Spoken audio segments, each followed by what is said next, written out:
we are losing the universe. Dr. Aris Thorne, a Nobel Prize winner in physics, spoke of a cosmic curtain falling, a final act in a play we never knew we were watching. The universe, in its infinite majesty, is slipping away from us, not all at once, but galaxy by galaxy, star by star. It is receding into a darkness from which no light, no information will ever return to us. We are living in a special, fleeting moment of cosmic history, and that moment is ending. Imagine you are on a ship in the middle of a vast ocean. All around you, other ships are sailing away. At first, you can see them clearly, but as they sail farther and farther away, they become faint dots on the horizon. Eventually, they disappear completely, sailing beyond the curve of the Earth. This is what is happening to our universe. Galaxies are sailing away from us, carried on the expanding currents of space-time itself. Dr. Thorne explained that this isn't a failure of our technology or a lack of will. It is a fundamental limit set by the laws of physics. The universe began with the Big Bang, an explosion of space and time itself. Ever since that moment, space has been expanding. The expansion is accelerating, pushed by a mysterious force we call dark energy. This cosmic acceleration is carrying distant galaxies away from us faster than the speed of light, making them forever unreachable. So when we say we have lost the universe, we mean we have lost access to it. Our knowledge of the universe has grown at an incredible speed. Just a century ago, we believed our own Milky Way galaxy was the entire universe. It was only when astronomers like Edwin Hubble measured the distances to these objects that we realized the truth. Those fuzzy patches were entire galaxies, just like our own, each containing billions of stars. The universe was suddenly unimaginably bigger than we had ever dreamed. This explosion of knowledge continued. We built bigger telescopes and sent probes to other planets. We learned to see the universe not just in visible light, but in radio waves, X-rays, and infrared. Each new window we opened showed us a universe more complex and more wonderful than before. But as our knowledge grew, so did our understanding of its limits. Edwin Hubble found that the farther away a galaxy is, the faster it is moving away from us. This is the law of cosmic expansion. For a while, we thought this expansion might be slowing down due to gravity. That optimism was shattered in the late 1990s. The expansion of the universe was not slowing down, it was speeding up. We are living in a universe that is actively erasing itself from our view, and we are powerless to stop it. The speed of light is the ultimate speed limit in the universe. Nothing with mass can travel at this speed, and nothing at all can travel faster. It is a fundamental rule of the cosmos, established by Albert Einstein's theory of relativity. This speed is incredibly fast, about 300,000 kilometers per second. But when we look out into the vastness of space, the speed of light suddenly seems very, very slow. It becomes a barrier, a wall that separates us from the rest of the cosmos. Because light takes time to travel, looking at distant objects is like looking back in time. The light from the sun takes about 8 minutes to reach us. The light from the nearest star system, Alpha Centauri, takes over 4 years to arrive. The Andromeda Galaxy, our closest large galactic neighbor, is 2.5 million light-years away. The farther we look, the deeper we peer into the past. This time delay is both a blessing and a curse. It allows us to study the history of the universe directly. However, this also means we can never see the universe as it is now. One of the greatest discoveries in the history of science was made almost by accident. In the 1960s, two radio astronomers, Arno Penzias and Robert Wilson, discovered the oldest light in the universe. It was the afterglow of the Big Bang itself, a fossil echo from a time when the entire cosmos was a hot, dense fireball. This discovery, known as the cosmic microwave background, or CMB, was stunning proof that the universe had a beginning.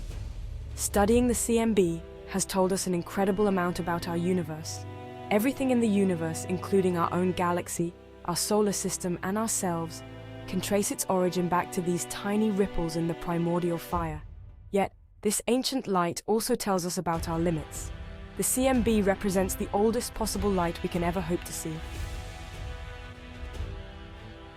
Our journey to understand the cosmos has been a long one, built step by step over many generations. Isaac Newton famously said, "If I have seen further, it is by standing on the shoulders of giants." This is the essence of scientific progress. We see farther because we start from a higher vantage point. one that was built by the hard work, curiosity, and courage of countless individuals throughout history.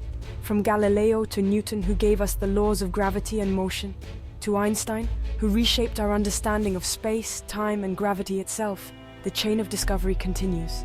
Each one of them built upon the work of their predecessors. Our knowledge is a collective inheritance, a treasure passed down through the ages. There have been moments in history when a single discovery completely shattered our view of the universe.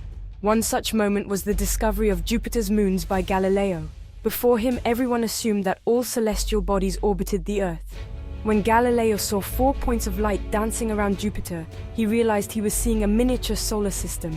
This discovery was not just an academic point. It had profound philosophical and emotional implications.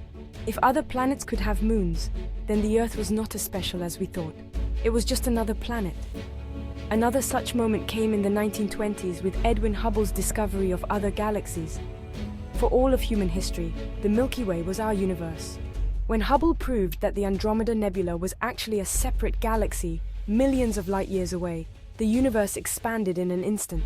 These discoveries teach us a valuable lesson about humility. We have a natural tendency to believe that what we see is all there is. But time and time again, science has shown us that this is not the case. Each of these steps has been a humbling reminder that we are a small part of something unimaginably vast and ancient. Our visible universe is not even the whole universe. Why does exploring space matter so much to us? It's about understanding our own place in the cosmos. The more we learn about the universe, the more we learn about ourselves. The astronomer Carl Sagan once asked the Voyager 1 spacecraft to take one last picture of Earth. From a distance of 6 billion kilometers, our planet appeared as a tiny point of light, a pale blue dot, suspended in a sunbeam. That perspective is profoundly humbling. It shows us how small and fragile our world is. The exploration of space gives us a mirror to see ourselves not as members of different nations, but as members of a single human family. This is why the loss of the universe feels so personal. The reality of our cosmic situation is stark. The vast majority of galaxies we can currently see in the universe are already unreachable. Even if we could build a spaceship that travels at 99.9% the speed of light, we could never reach them. The space between us and them is expanding too fast. We can still see their ancient light, a ghostly image from a long-dead past, but we can never visit them. This means that our destiny for the foreseeable future is tied to our local group of galaxies. This local group is not being torn apart by the cosmic expansion. In fact, our own galaxy is on a collision course with Andromeda.